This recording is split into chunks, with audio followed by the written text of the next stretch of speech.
I look around her class, 40 kids, some of them standing because there's no seats. And I said to her, how the hell do you teach 40 kids? Don't ever ask that question. She said, here, find out. They're yours. She handed me her class. And boy, those kids were moving and eloquent. And I stayed, it was the last hour of the day. They asked if I'd stay 2 hours, so I did. I stayed an extra hour with them.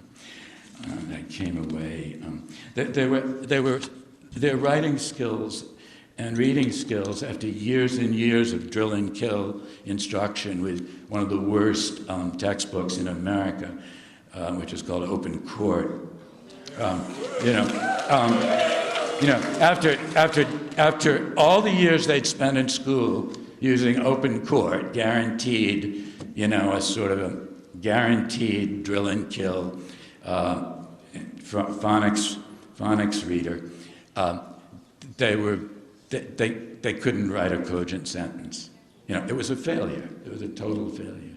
They could sound out words phonetically very slowly, but when they read aloud, there was no affect in their voice, absolutely no comprehension. They were like plastic people reading plastic words. Do you understand? And yet this teacher had to struggle to make them understand concepts. This was a history class. Anyway, one beautiful girl in that class, Mariah, who wanted to go to college and who had an excellent chance to go to college, her teacher said, if she could get honors classes and AP classes, because she was very bright, despite everything. She'd somehow developed the skills.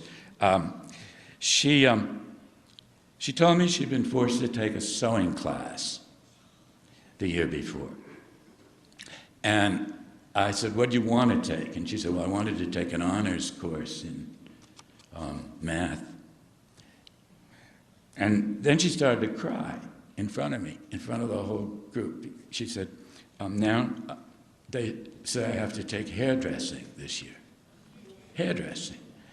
And I said, no, I don't believe that. That's what they used to do to black and Latino kids years ago, right?